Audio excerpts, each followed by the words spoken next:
Hello student, आज पढ़ते हैं हम डेप्रिसिएशन। डेप्रिसिएशन मतलब मूल्यह्रास। हाँ, अब देखो पढ़ा जाता है कि डेप्रिसिएशन किस किस पे लगता है। डेप्रिसिएशन होता क्या है?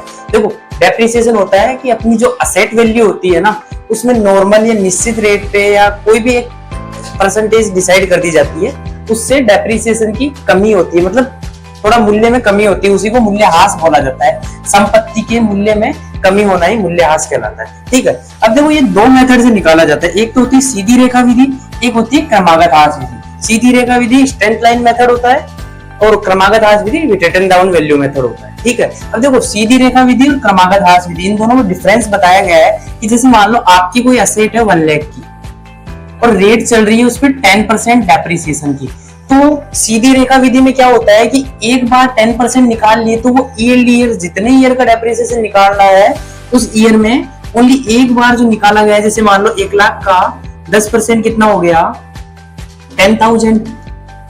तो ये जितने भी ईयर, चाहे 10 ईयर के लिए निकलो चाहे 5 ईयर के लिए निकलो, तो ये 10,000 माइनस होता चला जाएगा। तो ये तो होता है सीधी रेखा विधि में। But return down value method में क्या होता है कि वैल्यू पर ह्रास लगाया जाता है। जैसे पहले 1 लाख का 10% निकल गया तो 10,000 आ गया, अब 1 लाख में से 10,000 लेस करेंगे तो आएगा 90,000, फिर इस वैल्यू पे निकलेगा वो 10,000 तो 9,000 आ गया।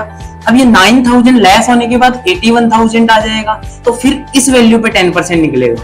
तो मतलब इस रेखा विधि को दूसरा नाम भी बोला जाता है घटती हुई रेखा विधि, घटते हुए क्रम पर चलने वाली विधि। तो जो वैल्यू होती है उस पर ईयरली जो वैल्यू है ना उस टाइम की, उस पे से ह्रास लगाया जाता है। ये चीज होती है क्रमागत ह्रास विधि में। बट सीधी रेखा विधि में सीधा ह्रास लगा दिया जाता है, एक बार का निकाला और पूरे साल तक चलता रहता है। Thank you.